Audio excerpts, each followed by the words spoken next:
I'm wanting to use my vibration plate to get benefits for my arms, but I don't know how to do it.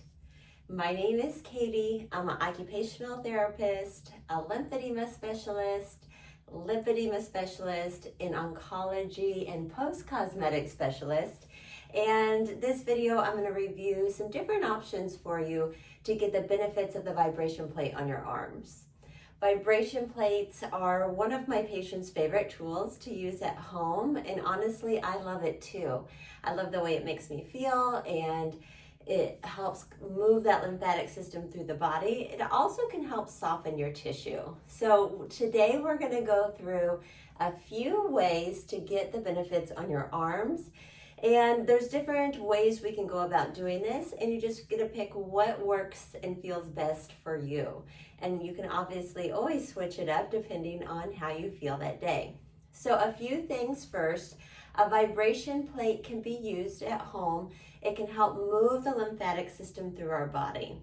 When we use the vibration plate in combination with compression garments, it's more bang for your buck. So that's a question I get often is, should I wear my compression garments when I'm using my vibration plate? And my answer is definitely yes. When your body's moving and shaking against that tight compression, it can help soften that tissue. If you have lipedema, that is a huge benefit to using the vibration plate, is because when we soften that tissue, that lymphatic fluid can move more easily. So let's start with just a quick warm up before we start with our vibration plate. When we do a warm up, we're opening up our lymphatic system in our core, which is where all of the lymphatic fluid goes. So my analogy is like a traffic jam. We have to move the first cars first, and then as we start working our arms and our legs, that fluid can filtrate and go, and so that our body can reabsorb it and move it where it needs to go and flush out the toxins. So just to begin, we'll start with a few diaphragmatic breaths, hand on our tummy, one on our chest. When we take a belly breath or a diaphragmatic breath, our belly expands first, and then when we exhale, it sinks down to the spine. So take a deep inhale in through the nose, let your belly expand. Exhale through your mouth, let your belly sink down to your spine. Go ahead and do it again. Inhale through the nose, belly fully expands, pushing against your hand. Exhale through the mouth, and let it sink all the way down. Get all of that air out. One more time. Inhale in through the nose. Exhale through the mouth. And let that belly expand. Very good. So next what we're going to do is we're just going to massage the chest, and we're going to massage towards the middle.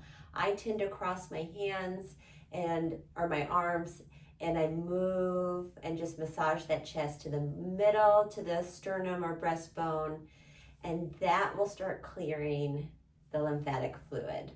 Next, we can go right above your collarbone. I usually do this one at a time, and we're just moving and massaging in little circles above the collarbone, almost right underneath it. Switch sides. Good. Next, we're going to do the Mork and Mindy fingers. If you're old enough to remember that, I can't fully do it, but your middle and your index finger are together. Your thumb and pinky are together, and we're going to rub in front and behind of the ears. Usually I tell my patients about 7 to 10 times per area. Very good. Next, what we're going to do is we're going to go to the armpit. So flat hand massage in your armpit. Sometimes you can place your hand above your head just to let it rest. And we're just massaging in and relaxing. Good. And then switch. Very good. 7 to 10 times. And we are ready to begin. So that's just a quick beginner way to get that lymphatic fluid moving. Okay, so what we're going to do, so I obviously have my vibration plate in front of me. I've got my chair. The first way is just to put your feet on top of your vibration plate. I'm going to get mine started. And you're going to place your hands on your knees.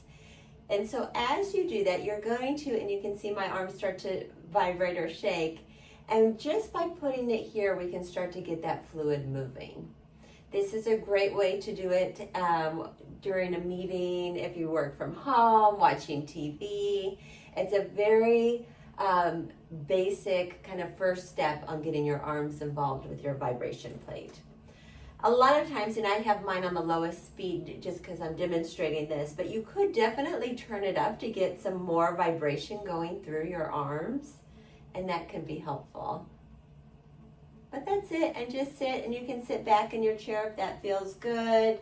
And again, you can see my arms moving. You could do some belly breathing. You could just relax, watch TV, but this is a great way to get your arms involved.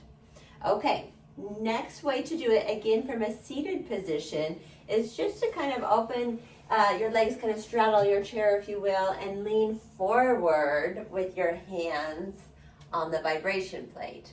This may or may not feel good on your back or your hips, so if this doesn't feel good to you, you do not have to do that.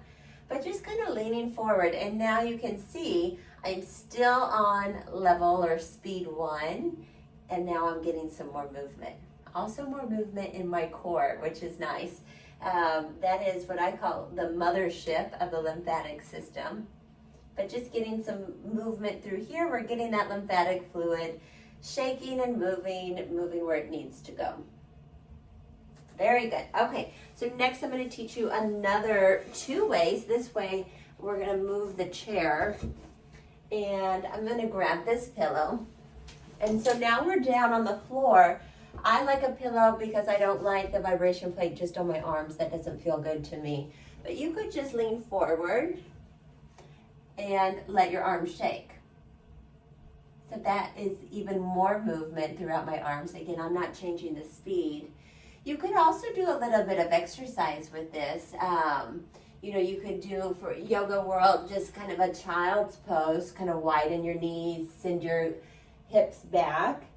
You could rest your head on the pillow, which might feel nice. But that would be a good option too, if you want to get on the floor and get a little bit more movement going.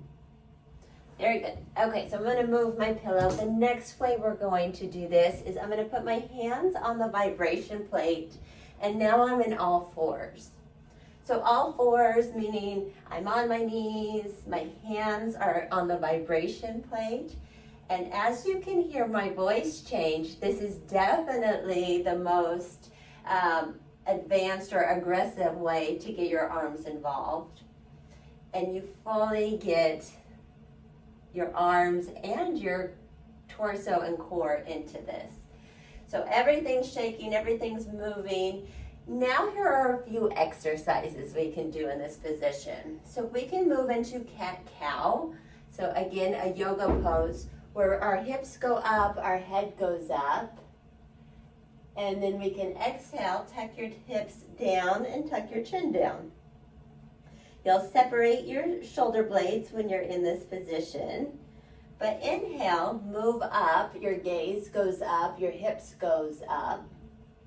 Exhale, tuck your hips under. It's almost like a scaredy cat where you make your back hunched. Good. Another option would be to do snake. So your hips go one way, your neck goes one way, and then switch to the other way. And this can feel really nice too, especially if you've been sitting a lot. It can loosen those hips. If it doesn't feel good on your knees to be in this position, you could definitely grab your pillow and put them underneath your knees, and that will give it a little bit more cushion to make it more comfortable. So those are 4 different positions to do the vibration plate to get your arms involved. As with anything with using a new tool, I suggest that my patients start slow, so maybe start around 5 minutes, slowly increase it as you can tolerate it. Like I mentioned in the beginning, it's also good to know that you don't have to do the same position every time, as well as it's not an end goal to be on your hands and knees. Yes, you get more vibration or shaking when you're in that position, but I could have turned my speed up on any of the other 3 positions and gotten more shaking. So you just really listen to your body, because being on all fours does not feel good. Sometimes leaning forward with your hands down on the vibration plate, that doesn't feel good. So it's just really important that you listen to your body. Also, as we spoke, doing a small warm up with the vibration plate can be helpful. So when we do that, we get the lymphatic system moving. It's like, wake up, we're getting ready to send some more lymphatic fluid through the body, and that way we can start to filtrate it and our body's ready. It's kind of like stretching before you go exercise. In the lymphatic world, we massage different points for what we want to be working on. So I hope this video was helpful. If you did find it helpful and want to get notifications on when I post new videos, please subscribe to my channel. You'll get notifications on when I post. And my channel is focused on lipedema, lymphedema, the lymphatic system, oncology rehab, and cosmetic recovery after having cosmetic surgeries. If you have questions, please let me know. I will link the vibration plate that I use and that I like in the description of this video.